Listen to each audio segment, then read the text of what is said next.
Olá pessoal, como vão vocês? Tudo bem? Quem está falando aqui então é Antônio Carlos Ferri e eu vou começar as aulas com vocês de ergonomia. Nós iremos tratar o básico da ergonomia para vocês entenderem como funciona as questões de ergonomia, principalmente no que diz respeito à NR17 e a sua aplicabilidade referente às empresas, né, às organizações. Então vamos lá. Quem sou eu? Para quem não me conhece ainda, né, uma apresentação bem breve de quem sou eu, quem vos fala, quem está falando para vocês. Eu sou Antônio Carlos Ferri, eu sou graduado em Recursos Humanos, tenho uma pós-graduação, sou especialista em ergonomia, fiz minha especialização em 2016, 2017, né, e sou também técnico em segurança do trabalho. Então esta é a minha formação, né. Então, a nossa programação de aulas, a aula 1, que é a aula de hoje, nós iremos fazer a introdução à ergonomia, o histórico da ergonomia e vamos ver um básico, um pouquinho da NR17 e seus anexos. Nós não vamos nos aprofundar na NR17, nós vamos apenas tratar superficial sobre a NR17 e os anexos, né? Como que ela funciona e o que ela trata, quais são as suas diretrizes principais, tá bom? Então vamos lá. Aí são as nossas referências, da onde a gente tirou os nossos trabalhos, as nossas informações gerais. Então, para começar, né? Como serão as nossas aulas? As nossas aulas, de uma maneira geral, elas serão, eu vou tentar passar para vocês as informações o mais objetivas e os mais claras possíveis, tentando interagir bastante, mesmo que nessas aulas mais que à distância, né, nesse formato, nessas videoaulas, eu vou tentar interagir com vocês, sugerindo, indicando e solicitando a participação de vocês, tá bom?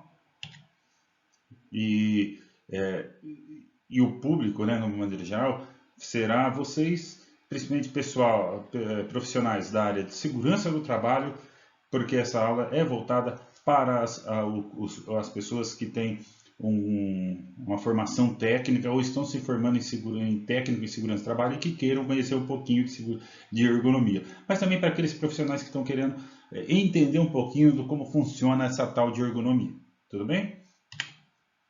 E o que esperar desse curso, dessas aulas? É o básico. A gente não vai sair aqui formando. Vocês não irão sair daqui depois do final dessas quatro aulas que eu vou passar para vocês. Vocês não sairão formados ergonomistas, mas serão conhecedores básicos da metodologia, a AET, conhecimento básico de como funciona a própria NR17 e o seu manual de aplicação da própria norma, tá bom? E como atingiremos esse objetivo? A interação entre eu e vocês. Vocês fazendo as perguntas e eu tentando responder da mais breve possível, né? E quando eu não conseguir responder diretamente mais breve possível, deixe o seu comentário que eu vou tentar responder o mais breve possível com o seu e-mail, que eu vou tentar responder o mais breve possível o seu questionamento. Tudo bem? Beleza? Vamos continuar. Né? Então, assim, ó, para todo problema complexo, há sempre uma solução simples, nítida e clara. E que não funciona. Né? Às vezes, isso é um pensamento do H. Mencken, né, que é um pensador aí das antigas, mas ele está dizendo o seguinte, né, que muitas das vezes nós temos uma solução muito rápida, muito clara, objetivo muito simples, mas muitas vezes essa solução não funciona. Por isso que isso quer dizer que necessita-se de estudos mais abrangentes e conhecer do assunto para que a gente possa indicar uma solução mais plausível que chegue a um resultado legal, tá bom? Agora, pessoal, eu vou passar eu preciso que vocês fiquem aí 1 minuto e vocês vão pensar na rotina diária de vocês. Pense numa rotina normal de vocês. Pense lá, no acordar de vocês, no se preparar para quem vai estudar, nem quem está se preparando para ir para o trabalho, nem quem está se preparando para fazer a sua caminhada. O que você faz nesses momentos? Aí você sai para a rua, tá indo para o seu trabalho, para o seu lazer, sei lá para onde você está indo, para indo para o lugar que você se prontificou na hora que você acordou, e você começa a observar ao seu redor que você tem N pessoas que estão fazendo diversas coisas, diversas atividades, e que você nunca prestou atenção. Agora, no seu pensamento, você está prestando atenção nessas pessoas. Pense bem, tudo que ela está fazendo. Aí você caminha um pouco, quem vai ao supermercado comprar um pão, está prestando atenção em como a moça que atende vocês na padaria, lá no final da padaria, como que o repositor agacha para repor a mercadoria na prateleira, como que a atendente do checkout te atende, como que ela está sentada. Pense em como que você senta no teu carro, no teu veículo, na tua moto, em qualquer que seja o seu meio de transporte, como você retorna para a tua casa. E aí você sai novamente, você vai fazer outras coisas, né? Você tem outras coisas para fazer. Aí você observa que do lado da tua casa tem alguém que está fazendo um serviço de pedreiro, né?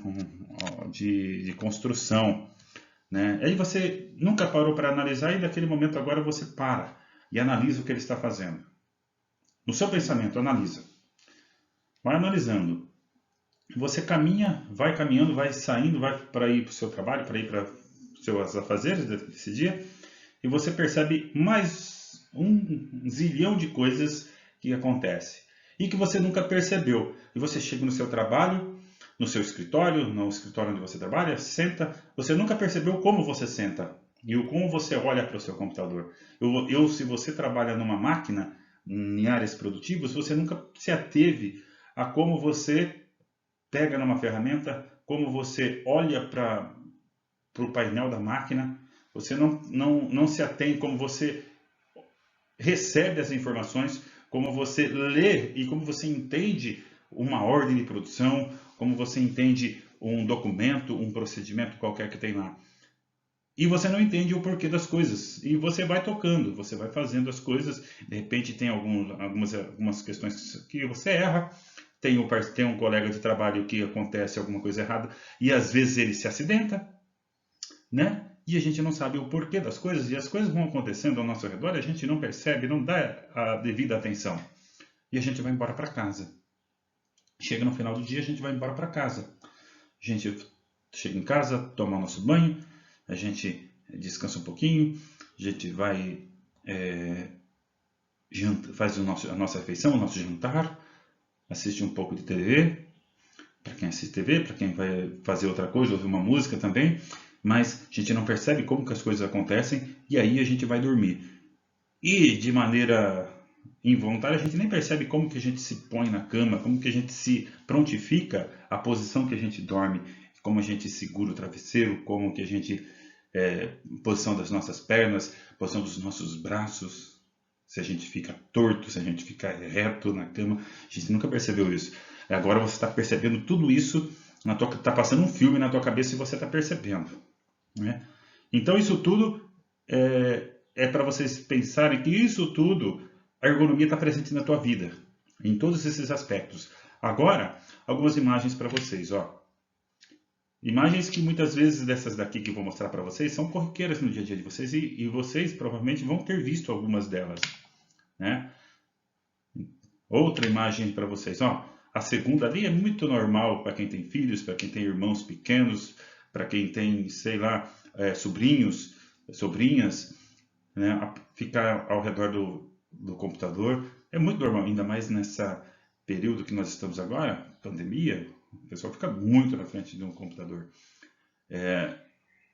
A terceira imagem é uma pessoa que pode ser até o nosso pai, o nosso tio, o nosso vizinho, um colega que se propôs a fazer um trabalho de final de semana, né? Ou até mesmo um pedreiro qualquer que se propôs a estar fazendo um trabalho, e aí a posição como ele fica, como que ele abaixa, como que ele tem as ferramentas, como que ele pega na ferramenta, né? Os apetrechos que ele utiliza para fazer o trabalho. Uma dona de casa, veja, né? Na quarta imagem, a primeira à esquerda, né? No canto inferior, como que ela trabalha, como que ela movimenta tudo, e às vezes ela faz 2, 3 atividades ao mesmo tempo, e às vezes cuidando de criança. E essa ainda é fenomenal, que essa vem de uns 10 anos para cá, ela se tornou cada vez mais comum e muito mais perigosa, né? Que é o uso do celular, posição como as pessoas utilizam o celular. Aí é um pouco só, né? Mas vejam como que é a posição, a inclinação da cabeça, a posição da cervical das pessoas, às vezes até o jeito próximo, muito próximo aos olhos. E a última, como que você dorme? Né? Então isso tudo é para vocês imaginarem. Tudo isso é ergonomia. Então se eu perguntasse para vocês o que é ergonomia, é a nossa vida, é o dia a dia, é a nossa interação com o meio em que a gente vive. Né? E aí a gente leva essa interação para o ambiente de trabalho, né? E a gente dá continuidade à perguntinha que eu faço, o que é ergonomia para vocês? Né? Depois de tudo isso que a gente já fez essa breve introdução, vocês poderiam responder aí que ergonomia é a vivência, é a nossa interação com tudo aquilo que a gente faz no dia a dia. É a hora de dormir, é a hora de acordar, é a hora da gente comer, é a hora da gente brincar, é a hora da gente se divertir, é a hora da gente trabalhar, né? Mas aí a gente está falando de uma maneira bem abrangente do que é ergonomia. Ergonomia é tudo na vida, gente. É tudo. Tudo que a gente faz tem ergonomia envolvida na vida da gente. E aí a gente continua um pouquinho, né? Então, para a ciência, né, na verdade, a ergonomia é que ela analisa as posturas, os sistemas e o corpo humano de uma maneira geral. Então, se eu analiso posturas, sistemas e o corpo humano de uma maneira geral, provavelmente a ergonomia ela vai estar presente em tudo aquilo que a gente faz, em tudo aquilo que a gente interage, tudo aquilo que está ao nosso redor faz parte da ergonomia. Né?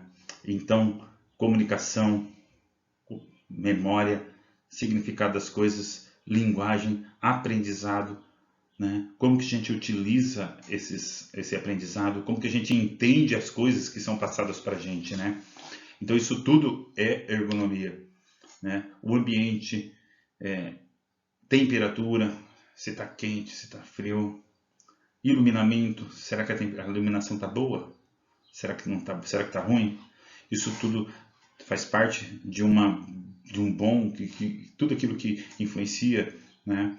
O ruído, será que isso influencia o meu pensamento, para ver o meu pensar na hora de eu executar uma atividade?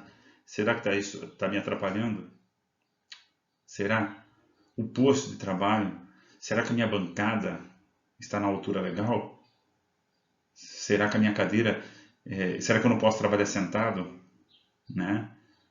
Será que os meus materiais, a minha ferramenta, tudo tá legal? Não tem alguma coisa com defeito? Não tem alguma coisa que atrapalhe na hora de eu segurar uma ferramenta? Será que os botões estão de fácil acesso para mim da máquina, para mim poder fazer ter o alcance correto? Então, é isso. E a empresa, como é que ela impõe para mim aquilo que eu devo fazer? Como é que ela me coloca a produção? Ela me coloca metas? Ela me dá prazo para executar as atividades? Para executar um determinado lote de peças? Eu tenho que produzir um determinado lote de peças em determinado prazo? Né? Eu tenho tarefas, as minhas tarefas são claras, são objetivas, eu consigo entender as minhas tarefas, o que eu tenho que fazer, né? A parte organizacional do trabalho, ela está bem clara para mim poder fazer e organizar e executar de atividade, né, para o trabalhador. Né? Então, isso tudo está elencado no o que mandam fazer, as minhas condições e as condições externas. O que mandam fazer é o que a empresa impõe para nós. As minhas condições é como eu estou física e psicologicamente para executar aquela atividade. E condições externas são aquilo que influenciam em mim, em nós, que de alguma maneira pode impactar na execução do trabalho. Então isso é ergonomia também. Isso é aquilo que pode nos trazer uma ênfase, da ênfase de como eu atuar nas questões de ergonomia numa empresa né, numa empresa, por exemplo. E aí a gente vai dando uma continuidade. Isso tudo é trabalho e ser humano é igual a adoecimento. Isso se ninguém tomar providências. Então aí Guérin, né, que é um grande estudioso da ergonomia, francês estudioso da ergonomia, ele desenhou o caráter socioeconômico do trabalho e o caráter socioeconômico do trabalho e os aspectos sociais, né? Então, ele adaptou e fez lá que existe o trabalhador, o trabalho e a empresa, cada um com as suas limitações, com os seus anseios, né?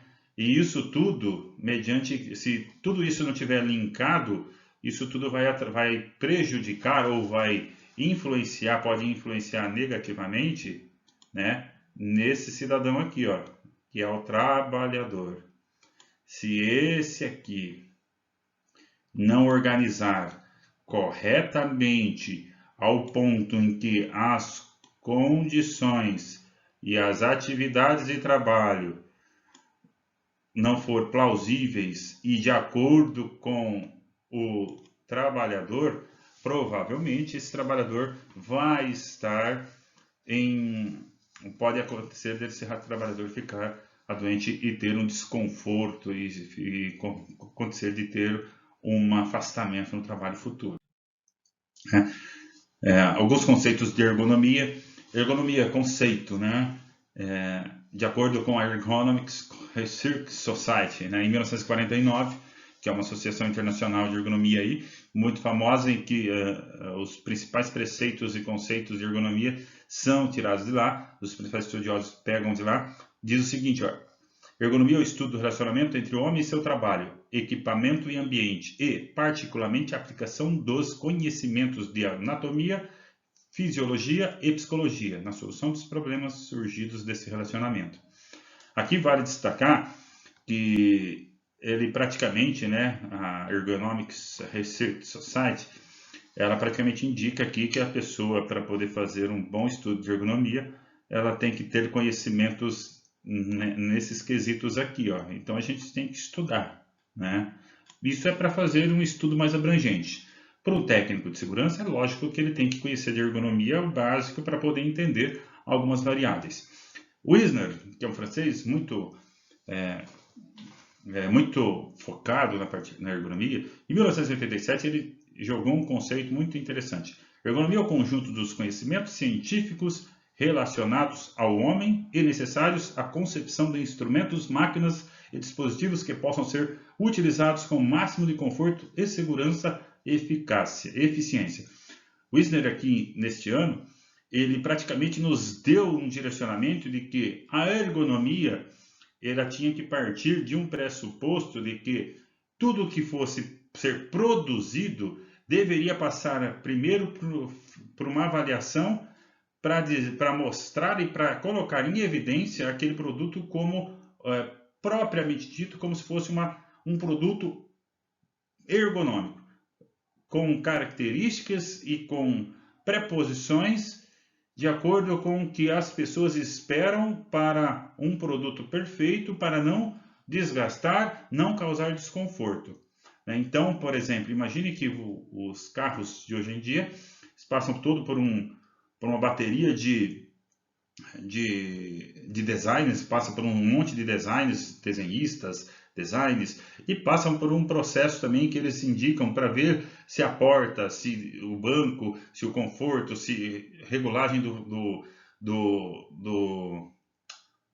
volante vai estar adequado, a altura do posicionamento também dos câmbios, quando isso for necessário, né? Que vai chegar uma hora que a gente não vai ter mais câmbio, mas está de acordo para não sofrer muito desgastes, né? Tanto é que os câmbios automáticos hoje não é para ficar forçando tanto o câmbio. Isso tudo é o quê? É o que a gente chama de ergonomia de concepção, que é antes de ter o produto, estuda-se as melhorias na parte ergonômica. Wisner também, em 1994, né, ele relata que ergonomia é arte na qual são utilizados o saber tecnocientífico e o saber dos trabalhadores sobre sua própria situação de trabalho. Eu vou também aqui concepção, né? Essa palavrinha concepção. E aqui, né, uma coisa muito interessante, uma frase muito interessante, que é o saber dos trabalhadores. Isso aqui é muito interessante. Sempre quando a gente tiver qualquer dúvida com relação à ergonomia, mas qualquer assunto relacionado ao trabalho em si, nada melhor para tentar entender do que perguntar para quem realmente faz. E quem sabe faz é o trabalhador. Então é para ele que a gente vai perguntar e solicitar as informações necessárias. Então, ergonomia, lá mais um conceito, é o estudo da interação do homem com seu trabalho, equipamento e meio ambiente para que exista maior produtividade com menor prejuízo físico. Olha bem, a palavrinha estudo ela aparece praticamente em todas as definições, né? Então aqui, ó, Serrano diz que é o estudo para maior produtividade com menor prejuízo físico. Então ele entende que a ergonomia ela ajuda tanto na produtividade, para ter uma maior produtividade, quanto também para ter um menor prejuízo físico, né? Serrano mostra que a ergonomia ela pode ajudar a melhorar a produtividade com um menos desgaste e prejuízo para o trabalhador, né? E aí aqui uma imagem, né, só para fator de curiosidade, nos povos antigos, os povos antigos consideravam o trabalho como um fator de castigo, né? Então, só os escravos, por isso que ele colocava os escravos para trabalhar. Os egípcios, os gregos, os romanos antigos, eles pegavam, então por isso que é tripalium, quer dizer que é um trabalho para escravo, era uma coisa ruim, não era uma coisa boa. Então eles colocavam só as pessoas que eles tinham como se fossem as pessoas com menor potencial, menor sabedoria na época, né, que eram os escravos. E aí um pouquinho da história do histórico e da história da ergonomia, bem rápido para vocês.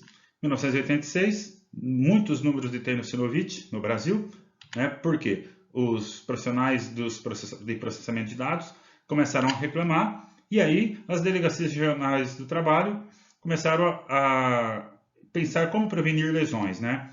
E aí juntaram uma equipe para poder fazer esse trabalho de identificar, né, esses fatores que contribuíam para o surgimento dessa LER, que é a lesão por esforços repetitivos. Isso em 1986, né? E aí fiscalizaram diversas empresas de processamento de dados através de algumas análises ergonômicas bem simplórias, né? E alguns fatores identificados naquela época, né, que eles identificaram como fatores que contribuíam para os desgastes e por tudo aquilo de mal que acontecia para esses trabalhadores. Práticas excessivas de horas extras, dupla jornada de trabalho. Então, as pessoas que trabalham nesse local trabalhavam muitas vezes em dupla para poder ganhar um pouco mais. Pausa, ausência de pausa, apesar que para alguns segmentos aí, tipo telemarketing até hoje, mesmo com a legislação, o pessoal ainda, as pausas são praticamente inexistentes, né? Então o pessoal trabalha, vai ao banheiro como se estivesse praticamente levando o computador junto, né? Para fazer o atendimento simultaneamente atendimento e ir ao banheiro fazer as necessidades fisiológicas. E aí os prêmios de produção, que quanto mais ele digitava, quanto mais processos ele fazia, né, o processamento ele fazia, mais ele ganhava. Então isso contribuía para o desencadeamento das lesões por esforços repetitivos. E antes desse levantamento só havia um parâmetro, né, só faria parâmetros normativos para a MTE, era apenas o ruído, iluminamento e temperatura. Ele não olhava outras situações. Aí a partir daí ele começou a olhar outras situações. E aí deu no que deu, né?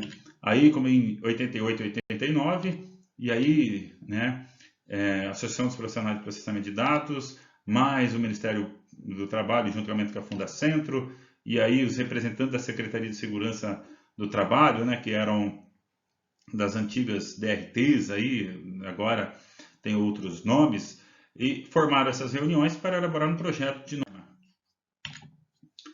E aí, nas propostas das reuniões, né, limites de cadência de trabalho, proibição de prêmios por produtividade, critérios de conforto, mobiliário, temperatura, né, iluminamento e ruído. São alguns critérios que eles estabeleceram que tinha que ter como critério para poder chegar num ambiente legal. Limites de cadência de trabalho, a proibição por prêmios de produtividade. Imagine um trabalhador da época que gostava de ganhar um pouco mais e fala assim, ó, a partir de hoje não tem mais prêmio por produtividade. Você vai trabalhar das 7 às 16 e você vai produzir e só vai ganhar esse valor. Aí você acha que ele vai trabalhar e ficou contente na época? Claro que não. Mas era um mal para aquele momento para chegar num bem maior que era a preservação da saúde. Né? Então, tudo isso foi a proposta que da reunião com todos aqueles representantes que a gente viu no slide anterior. Né? Aí, né, o Instituto National Research and Security, que é 1987, que é lá da França, eles também já tinham feito as suas traduções e a própria DRT, né, também já pegou essa tradução, mas só que um pouco que eles fizeram não atendiam todos os profissionais, só atendia apenas os profissionais de processamento de dados, e eles não queriam. Então, já que as lesões por esforços repetitivos não atingiam apenas os profissionais de processamento de dados. O que eles fizeram? Eles quiseram fazer uma norma para poder atender a maioria das pessoas ou das profissões. Né? Então, após esse seminário, em 1989, as secretarias de Saúde e Medicina do Trabalho, Segurança e Medicina do Trabalho, pediu à equipe que fez fiscalizações nas empresas de processamento de dados uma nova redação da NR17. Olha bem, né? Prazo de 10 dias. Olha que coisa de louco. 10 dias para fazer uma nova redação de uma norma. Né? Embora não dispusesse de estudos sistemáticos de ergonomia em outros setores produtivos, a equipe considerou que não se poderia perder a oportunidade de fazer e avançar na legislação. Colocaram itens abrangentes sem a preocupação com o detalhamento. Um maior ajuste poderia ser feito posteriormente. Então, eles fizeram um texto qualquer e mandaram para frente, né? Porque depois eles iam fazendo os ajustes necessários, né? Então, assim, a gente não pode perder a oportunidade, né? Coragem, vamos para frente, vamos fazer as coisas para que as coisas aconteçam, né? E depois a gente vai melhorando aqui e melhorando ali. Março de 1990, né? Então, no final do governo, quase no finalzinho do governo dele, Sarney, então, resolveu, junto com a Dorothea Werneck, que era a ministra do Trabalho da época, eles alteraram, né, assinaram a portaria que alterava a NR5 e a NR17 para poder, mas só que a redação da NR5 contrariava os interesses das classes patronais, não sendo publicada no Diário Oficial. A NR7 também não foi publicada. Olha que coisa maluca, né? Eles aprovaram duas LRs, mas porém não puderam, o governo não publicou no Diário Oficial. Por quê? Por medo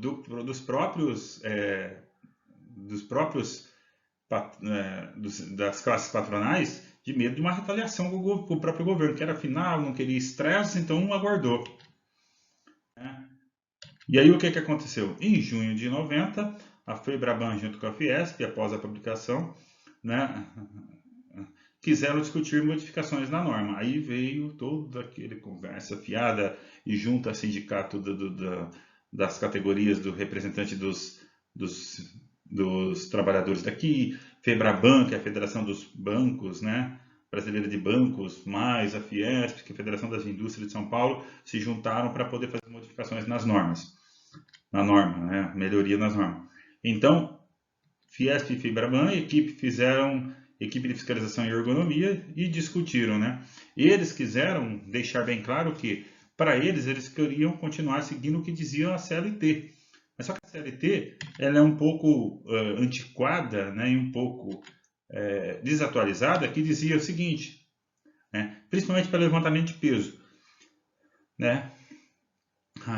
O capítulo 5 da CLT, lá num dos artigos, ele diz o seguinte, ó, 60 quilos é o peso máximo que um empregado pode remover individualmente, ressalvadas as disposições especiais relativas ao trabalho do menor e da mulher. Né? Veja que coisa de louco, 60 quilos. Só que esses 60 quilos aqui, ela está na CLT, né, praticamente das antigas. né, desde quando foi criada a CLT. Só que eles, quando foi feita a CLT, eles pensavam o quê? Num saco de grãos, um saco de açúcar lá do cais do porto, onde o pessoal carregava nas costas, então não poderia passar disso. O peso máximo tinha que ser isso. Porém, com o passar do tempo, foram verificando que a frequência, isso causa muitas lesões nas pessoas, né? Então eles viram que isso, 60 kg era muito, né? Então por isso que houve muitas discussões, começaram a aplicar as ferramentas para ver o real peso que as pessoas carregavam. Então, para a realidade hoje, dependendo da frequência e da altura que pega e da pega, tem um monte de situação de variáveis que são analisadas para determinar se aquela situação, aquela carga que aquela pessoa, que aquele trabalhador carrega, pode ser, pode afetar a sua saúde ou não. Então tem muitas variáveis. Não é só olhar o tamanho da carga e olhar a lei só, né? Então mudou um pouco. Então o parágrafo 1 não está compreendida na proibição deste artigo a remoção de material feita por impulsão ou tração de vagonetes sobre trilhos. E aí não está olhando essas outras questões por meios mecânicos, mesmo que por tração ele tenha que empurrar. Então, desculpa. Então, assim, foi publicado depois, pouco tempo depois, foi publicado no Diário Oficial. A nova proposta foi encaminhada às secretarias de segurança, né, publicada em 23 de novembro de 1990, a nova portaria, pela portaria 3.751, a nova NR17. Isso em 1990, em novembro de 1990, né, com as alterações que, infelizmente, comprometeram em parte o entendimento e, por consequência, a sua aplicação prática, né? Então, em novembro, no ano 2000, o MTE realiza treinamentos da norma com os auditores fiscais. Porém, os caras ficaram loucos, não entendiam bananas do que estavam escrito lá, e cada um tinha um entendimento. Um entendia abobrinha, outro entendia arroz, um entendia alhos, outro entendia pulgários, ninguém se compreendia, parecia uma torre de Babel, cada um tinha uma compreensão das coisas, mesmo com esses treinamentos. E aí, né, depois começaram a ter um entendimento maior. Só para vocês compreenderem o grau da situação do conhecimento dos auditores fiscais, né, na região, na própria região de Araraquara, tem um auditor fiscal que é altamente gabaritada em muitos assuntos. Então, ela entende muito de higiene ocupacional, ela entende muito de ergonomia, ela entende muito de acidentes de trabalho. Então, não adianta a gente querer, as pessoas quererem, as empresas, ou o próprio profissional querer camuflar informações ou querer fazer as coisas pela metade ou meia boca em qualquer assunto de segurança que opa, tá legal, ninguém vai perceber. Não, esquece, as pessoas são bem informadas. Na região de Ribeirão Preto, onde eu fiz essa especialização em ergonomia, junto com a minha turma tinha uma auditora fiscal também na minha turma, e ela era conhecedora de outros assuntos. Ela estava no seu segunda pós-graduação, ela já tinha feito outra na área de segurança do trabalho, agora e depois estava fazendo essa de ergonomia. Então é muito complexo, não é apenas então eles são bem conhecedores, não adianta querer fazer as coisas meia boca ou tentar enganar, eles já são conhecedores e eles vão exigir dentro daquilo que a norma que eles interpretam a norma, a interpretação correta, inclusive. Não é aquela interpretação meia boca que muitos profissionais de segurança contemplam a norma, Então tem que ser a gente tem que estar bem informado e saber detalhar, saber interpretar e saber utilizar a norma em benefício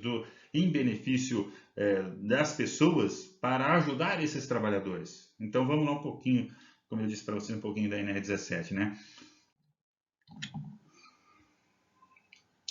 Depois, né, que passou um tempinho, né, a própria NR17, ela pegou uma definição que está lá no item 17.1, que ela define ergonomia como a mesma que está lá na Ergonomic Research Society. A definição é muito próxima do que está lá, que a ergonomia é o estudo do relacionamento entre o homem e o seu trabalho, equipamento e ambiente, e, particularmente, a aplicação dos conhecimentos de anatomia fisiologia e psicologia na solução dos problemas surgidos desse relacionamento. Não é este, né? Mas só eles tiraram como base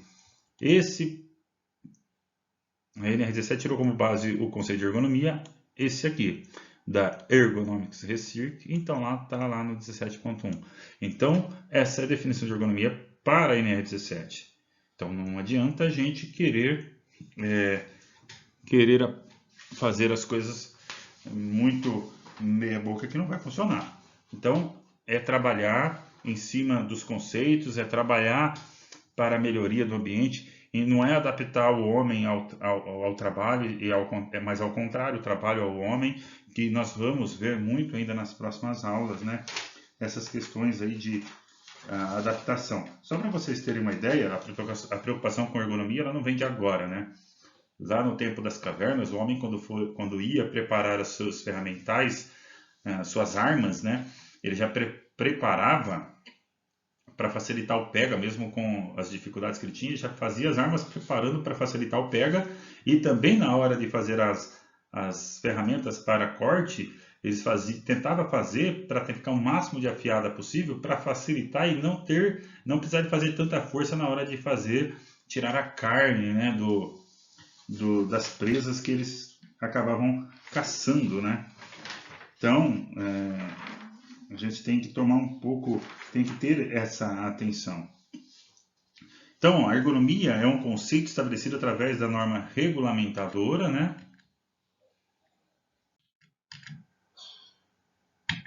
Da norma regulamentadora 17, também conhecido como NR17, que tem como objetivo garantir certos parâmetros para boa condição de trabalho, partindo de uma adaptação às características físicas e psicológicas dos empregados, a fim de oferecer conforto máximo, desempenho e segurança durante o expediente de trabalho. Então, olha, uma adaptação às características físicas e psicológicas. Características físicas é o corpo, né? Respeitando questões de força, tamanho e tudo mais, e também as características psicológicas, aquilo que ele pensa, como que ele pensa, entendeu? Como ele interpreta as coisas, tudo isso também tem que levar em consideração. A estrutura escolhida para a criação da NR17 utiliza os seguintes parâmetros: levantamento, transporte e descarga individual de materiais, mobiliário dos postos de trabalho, equipamentos dos postos de trabalho, condições ambientais, né? Organização do trabalho. Então, esses são os pressupostos que a gente vai ver um pouquinho depois nas próximas aulas.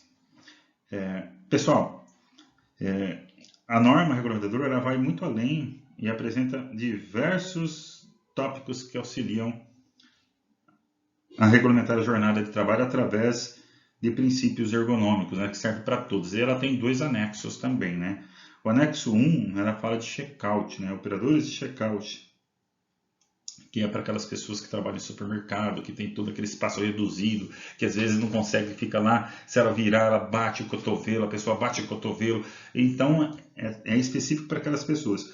E também depois tem o anexo 2, que é para teleatendimento e telemarketing, que está no anexo 2. Então, a gente vai ver um pouquinho mais abrangente sobre esses 2 anexos também. Tudo bem? No mais, nossa aula fica por aqui. Obrigado para vocês. Qualquer dúvida, deixa aí nos comentários. Eu agradeço a presença e a participação de quem for estar comigo. E até a próxima aula. E um abraço para vocês. Lembrando, deixe seu like no vídeo, para quem gostou. Ative o sininho e inscreva-se no canal. Segurança e ergonomia. Tá bom? Um abraço e até a próxima.